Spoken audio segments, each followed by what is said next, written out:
Okay guys, in this video we're going to show you how to do an open face staircase. Okay, in this case they already had the baseboards on. Most of the time I would recommend putting the baseboards on afterward.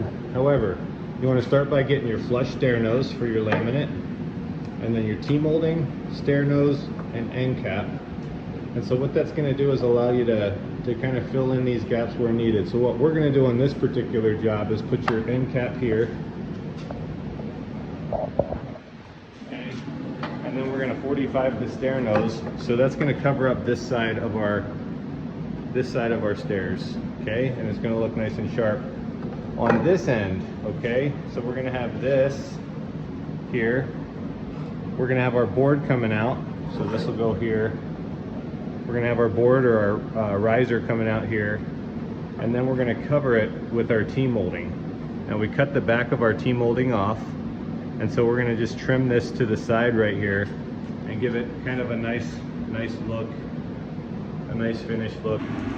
Okay guys, so before we get too far along, we want to go ahead and touch up our baseboards, and so we're going to do that right now with some paint. Alright guys, just to give you a quick update, we're putting the trim on this side first. As you can see, it's an end cap. And we've got it coming down through here.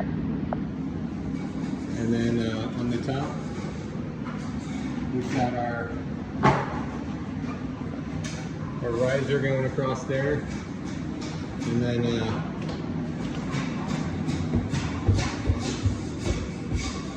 you can see we wanted to start with this bullnose up here because the next board clicks into it. So this is kind of what it looks like from the top.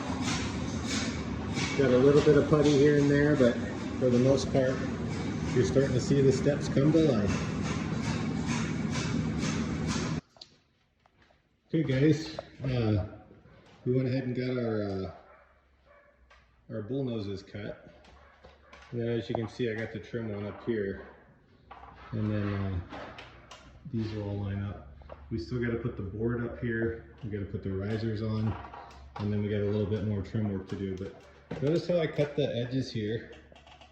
I'm going to put a little 45 on each one of those, and then the bottom one looks kind of like that. You got to get it back up to where it needs to be, but the bottom one looks like that right there. And so it's coming along. Okay guys, we're moving right along with the stair installation, and there's a couple tricks that I like to do. One is I like to tape my my entire laminate staircase together so that you can easily pick it up. Okay, it's not perfect, but just hold it together. And then I like to use the PL3X Premium.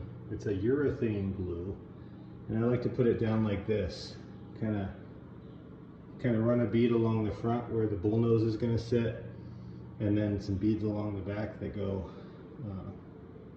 I guess that would be vertical. And then we're going to put our treads on, and then this is kind of what it's going to start to look like. And we'll keep you guys updated with a couple more little tricks of the trade. Okay guys, so this is another angle and just another trick that I like to do. So as you can see how it kind of overlaps that.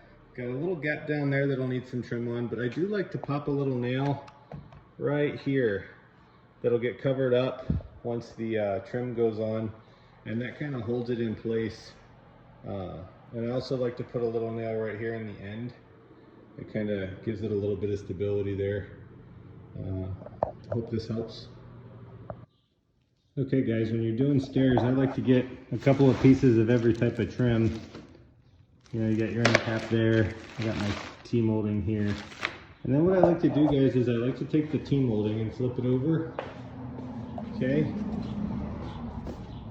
I like to get my table saw here, and I like to cut the T-molding right down the middle, okay? And then cut the little back off. And that gives you a half a strip of T-molding. And this works great wonders for any type of trim work, like this one right here. I got to cover up that gap. Well, I used half of a T-molding. I'll put a little putty in there and make it look nice, but that's my next step, guys. That's another little trick for stairs as we're coming along here. And as you can see too, I put a little 45 corner on there on each tread so that I can put a little piece of trim on there.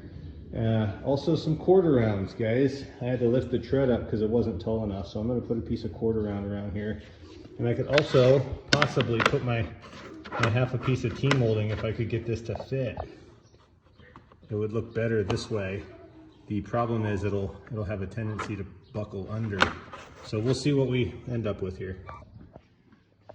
Okay guys, as you can see, we're moving right along here. And this is kind of what it's looking like here. And so we still got a little elbow that goes in here on all these so that it'll look like this. So we got that to do, and then we have some quarter rounds to fill our gap right here. We're going to be putting some quarter rounds in, but she's coming along. Okay guys, just a quick update here on the stairs so you can see that bottom gap, and then you can see that I just did a quick little simple return on the quarter rounds there. And that's the last step of these stairs. So as you can see here, gappy, gappy, gappy, gappy, and then quarter rounds.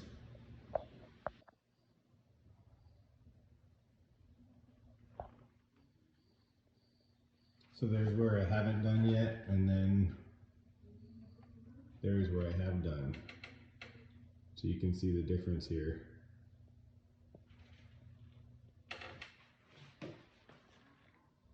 Just slowly working our way, touching up the nail holes and the cracks for a beautiful set of stairs.